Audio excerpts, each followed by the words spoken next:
Champions লিগে ব্যর্থ একটি দলকে পরপর দুবার ইউরোপের সেরা মুকুট পরিয়ে দিয়েছেন কোচ লুইসে এনরিকে। বড় বড় তারকা থাকার পরও চ্যাম্পিয়ন্স লিগ জিততে পারে না কৃষক লিগের পিএসজিকে কম কটাক্ষ হজম করতে হয়নি। 2021 থেকে 22 মৌসুমে এই দলে একসাথে খেলেছেন কিলিয়ান এমবাপ্পে, নেইমার জুনিয়র ও লিওনেল মেসি। নাম শুনলেই তো বোঝা যায় নক্ষত্রের ভরা ছিল সেই দলটি। কিন্তু প্রয়োজনীয় যেটা ছিল না সেটা হলো দলীয় শৃঙ্খলা। স্প্যানিয়ার্ড লুইস এনরিকে 2023 সালে দলে এসে সেটাই স্থাপন করেছেন। তিনি ক্লাব পিএসজিকে গুরুত্ব দিয়েছেন, কোনো ব্যক্তি ফুটবলারকে গুরুত্ব দেননি। তিনি বলেছেন, আমাদের একটা নীতি হলো ক্লাবের বিশ্বাসকে সকল ফুটবলারের মাঝে স্থাপন করা এবং এমন 23 জনকে দলে রাখা যারা একজনের ওপর নির্ভর না করে, ক্লাবের চেতনার ওপর নির্ভর করে।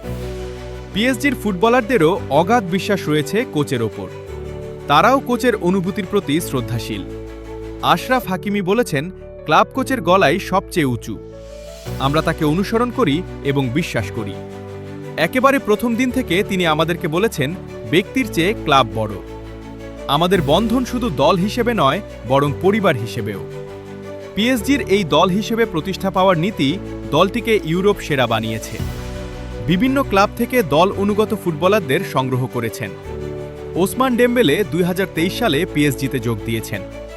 পুরনো নতুন ফুটবলার মিলিয়ে লুইস এনরিকে একটি অপ্রতিরোধ্য ব্রিগেড তৈরি করেছেন, যেটা অন্যান্য ক্লাবের কাছে পরমাণু শক্তিধর দেশের মতোই মনে হয়।